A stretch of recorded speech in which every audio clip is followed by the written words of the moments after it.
Selamat datang di zona horor, tempat di mana kegelapan memiliki cerita dan ketakutan menjadi kenyataan.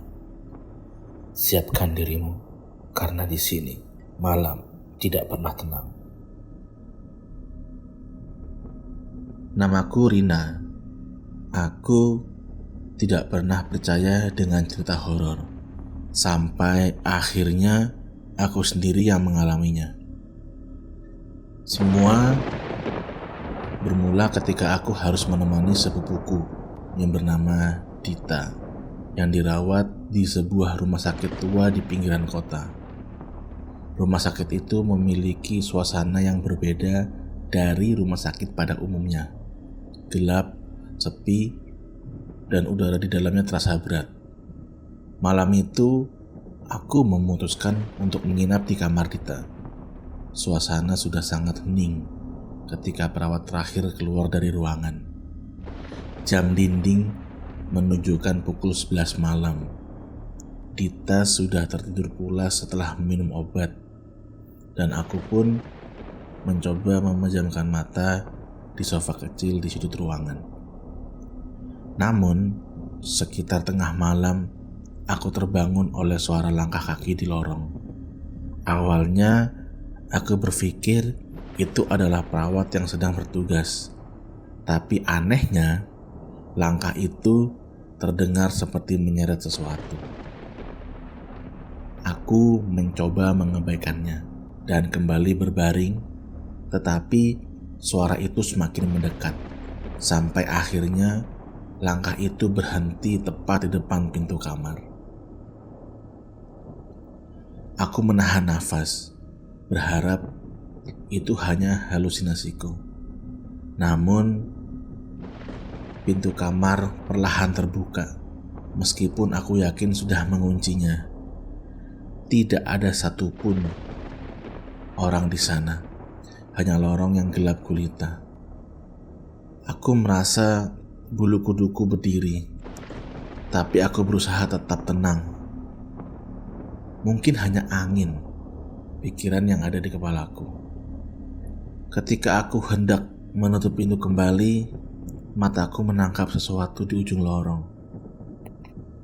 Sesosok bayangan berdiri diam, tinggi, dengan rambut panjang menjuntai.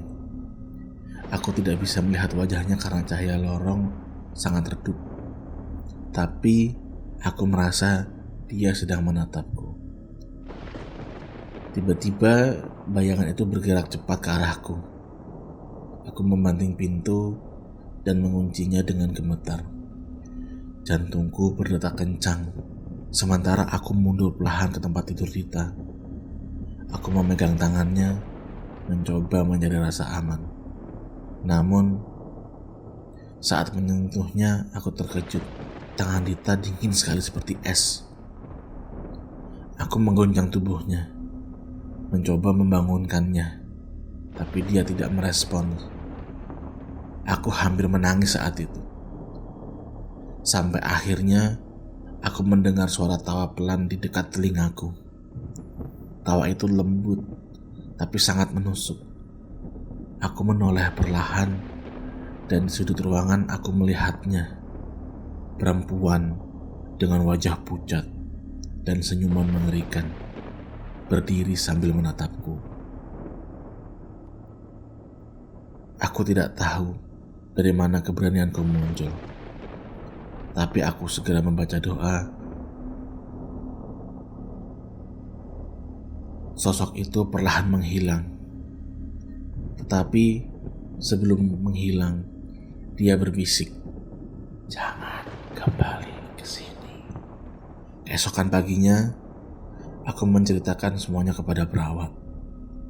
Wajah mereka berubah menjadi pucat, dan salah satu dari mereka berkata, "Kamu beruntung dia tidak membawamu. Banyak yang pernah melihatnya, tapi tidak semua bisa selamat." Sejak saat itu, aku tidak pernah lagi menginjakkan kaki di rumah sakit itu. Bahkan sampai sekarang, setiap kali aku mengingat malam itu, tubuhku masih merinding.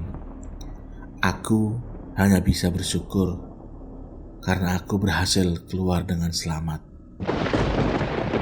Terima kasih sudah menonton Sunnah Horor. Jika kalian suka dengan cerita kali ini, jangan lupa untuk like, komen, dan subscribe agar kalian tidak ketinggalan cerita-cerita menyeramkan lainnya. Pastikan kalian menyalakan lonceng notifikasinya supaya selalu mendapatkan update dari kami. Sampai jumpa di cerita selanjutnya. Dan ingat, jangan pernah melihat ke belakang.